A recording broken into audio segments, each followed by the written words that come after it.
ఆదికాండము 21వ అధ్యాయము. యెహోవా తాను చెప్పిన ప్రకారము శారాను దర్శించెను.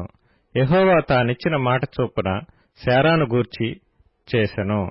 ఎట్లనగా దేవుడు అబ్రాహాముతో చెప్పిన నిర్ణయ కాలంలో శారా గర్భవతి అయి అతని ముసలితనమునందు అతనికి కుమారుని కనెను.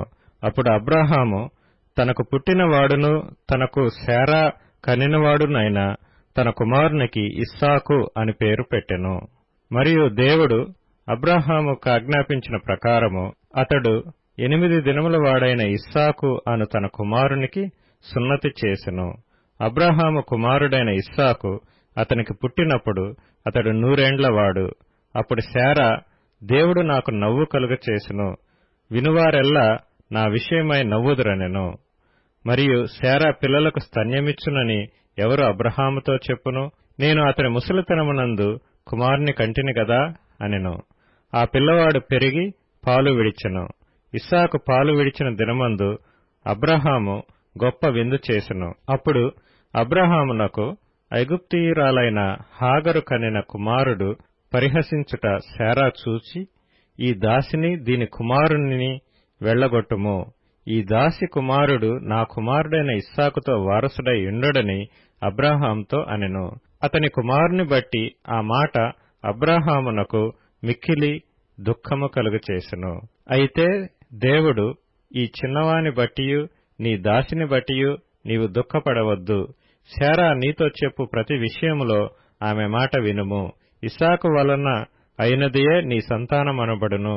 అయినను ఈ దాసి కుమారుడును నీ సంతానమే గనుక అతని కూడా ఒక జనముగా చేసేదనని అబ్రాహాముతో చెప్పెను.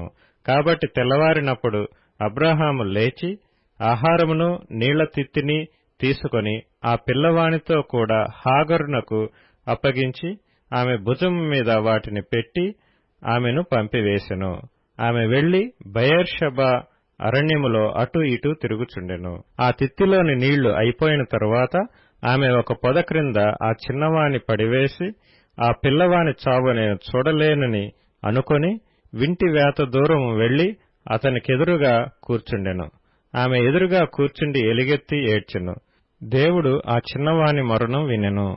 అప్పుడు దేవుని దూత ఆకాశము నుండి హాగరును పిలిచి, హాగరు, నీకేమి వచ్చినది? భయపడకుము. ఆ చిన్నవాడున్న చోట దేవుడు వాని స్వరము వినియున్నాడు. నీవు లేచి ఆ చిన్నవాణ్ణి లేవనెత్తి నీ చేత పట్టుకొనుము, వానిని గొప్ప జనముగా చేసెదనని ఆమెతో అనెను. మరియు దేవుడు ఆమె కన్నులు తెరచినందున ఆమె నీళ్ల ఊట చూచి వెళ్లి ఆ తిత్తిని నీళ్లతో నింపి చిన్నవానికి త్రాగనిచ్చెను. దేవుడు ఆ చిన్నవానికి తోడైయుండెను. అతడు పెరిగి పెద్దవాడై ఆ అరణ్యములో కాపురముండి విలుకాడాయెను. అతడు పారాను అరణ్యములో నున్నప్పుడు అతని తల్లి ఐగుప్తు దేశములో నుండి ఒక స్త్రీని తెచ్చి అతనికి పెండ్లి చేసెను.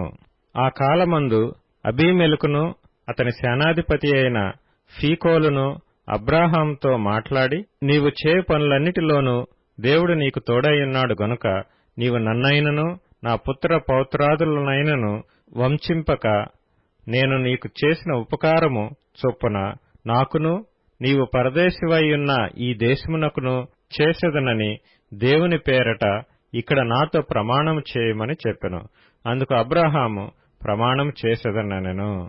అబీమెలెకు దాసులు బలాత్కారముగా తీసుకొనిన నీళ్లబావి విషయమై అబ్రాహాము అబీమెలెకును ఆక్షేపింపగా, అబీమెలెకు, ఈ పని ఎవరు చేసిరో నేనెరుగను, నీవును నాతో చెప్పలేదు, నేను నేడేగాని ఈ సంగతి వినలేదని చెప్పగా, అబ్రాహాము గొర్రెలను గొడ్లను తెప్పించి అబీమెలెకుకిచ్చెను.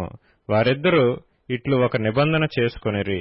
తరువాత అబ్రాహాము తన గొర్రెల మందలో నుండి 7 పెంటి పిల్లలను వేరుగా నుంచెను గనుక అబీమెలెకు అబ్రాహాముతో, నీవు వేరుగా ఉంచిన ఈ 7 గొర్రెపిల్లలు ఎందుకని అడిగెను.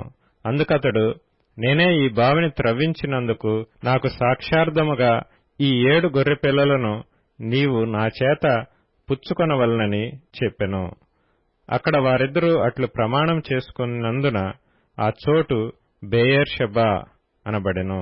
బెయేర్షెబాలో వారు అలాగు ఒక నిబంధన చేసుకున్న తరువాత అబీమెలెకు లేచి తన సేనాధిపతి అయిన ఫీకోలుతో ఫిలిష్తీయుల దేశమునకు తిరిగి వెళ్ళెను.